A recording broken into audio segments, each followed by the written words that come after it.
দিবলৈ লৈছোঁ এই মুহূৰ্তৰ এক বিগ ব্ৰেকিং নিউজ। এই মুহূৰ্তত আমাৰ হাতত এটা বাতৰি আহি পৰিছে। গৌৰীপুৰৰ পৰা শিৱসাগৰৰ বিধায়ক অখিল গগৈৰ বিৰুদ্ধে কিছু সময় পূৰ্বে গৌৰীপুৰ আৰক্ষী থানাত ৰুজু হৈছে গোচৰ। সাংসদ মৌলানা বদৰুদ্দিন আজমলৰ বিৰুদ্ধে বিধায়ক অখিল গগৈয়ে কৈছিল আজমলক লাট মাৰি খেদি পঠাব লাগে ধুবুৰীৰ পৰা। এনেধৰণৰ মন্তব্য কৰাৰ বাবে আজি গৌৰীপুৰ আৰক্ষী থানাত অখিল গগৈৰ বিৰুদ্ধে ৰুজু হৈছে গোচৰ। যোৱাকালি শিৱসাগৰৰ বিধায়ক তথা ৰাইজৰ দলৰ কেন্দ্ৰীয় সভাপতিগৰাকীয়ে গৌৰীপুৰ পুথিভঁৰালত এখন কৰ্মী সভাত অনুষ্ঠিত কৰি সাংবাদিকৰ আগত এক বিস্ফোৰক মন্তব্য কৰিছিল। সেই পৰিপ্ৰেক্ষিতত অখিল গগৈৰ ওপৰত জাঙুৰ খাই উঠিছে ধুবুৰীৰ সচেতন মহল। সেই পৰিপ্ৰেক্ষিতত আজি গৌৰীপুৰৰ আৰক্ষী থানাৰ ভাৰপ্ৰাপ্ত আৰক্ষী বিষয়াৰ ওচৰত এখন এজাহাৰ দাখিল কৰে। এজাহাৰখন দাখিল কৰে ধুবুৰী জিলাৰ যুৱ মৰ্চা AIUDFৰ সম্পাদক আৰু সভাপতি আছৰাফুল ইছলাম আৰু তাইবুৰ ৰহমানে।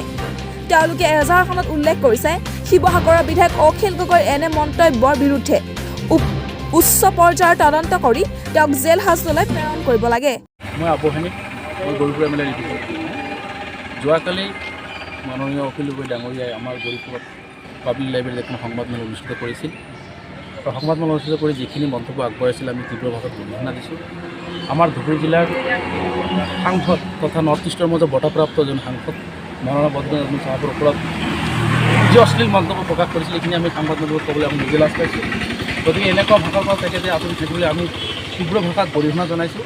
আৰু এজন সংসদীয় ৰাজনৈতিক তেখেত কৰা এজন ব্যক্তি অসমৰ ভিতৰত নিজৰ এজন ভাল বিধায়ক বুলি পৰিচয় দিবলৈ খোজা এজন অখিল গগৈ ডাঙৰীয়া এনেকুৱা মন্তব্যই আমাৰ সুস্থ সমাজখনক অসুস্থ এটা পৰিৱেশ সৃষ্টি কৰিছে আৰু এটা সুস্থ মানুহৰ লক্ষণ নহয়। তেখেত নিশ্চয় আমি ভাবিছোঁ যে তেওঁ সুস্থ মানুহৰ হ'লে এনেকুৱা ধৰণৰ মন্তব্য তেখেত আগবঢ়াব নোৱাৰে। আৰু তেখেতৰ আন্দোলন প্ৰক্ৰিয়া আগৰ পৰাই আমি জানো তেখেত কিছু এটা পৰিচয় দি গোটেই অসমত আন্দোলন কৰি এটা খলকনি সৃষ্টি কৰা ব্যক্তি এজনে এতিয়া সংসদীয় ৰাজনীতিত তেখেত যিহেতু ভৰি দিছে আমি ভাবোঁ এইবিলাক পুৰণা কথা পাহৰি আজিৰ দিনত সংসদত যেনেকৈ ৰাজনীতি কৰিব লাগে, যেনেকৈ এজন সংবিধান ভিত্তিক কথা পাতি ৰাইজক যেনেকৈ সহায় সহযোগিতাৰ লগতে অসমৰ উন্নয়নৰ ফালে আগবাঢ়িব লাগে তেনেকুৱা কামত ব্যস্ত থাকে আমি ভাল পাব হ'ব।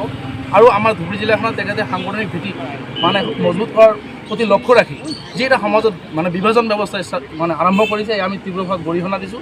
আৰু ৰাইজৰ দলৰ কোনো অস্তিত্ব আমাৰ জিলাখনত নাই। এনেই তেখেত যি ৰাজনৈতিক অভিসন্ধি ৰচনা কৰিছে আমাৰ জিলাখনত আহি আমি এইখিনি গৰিহণা দিছোঁ।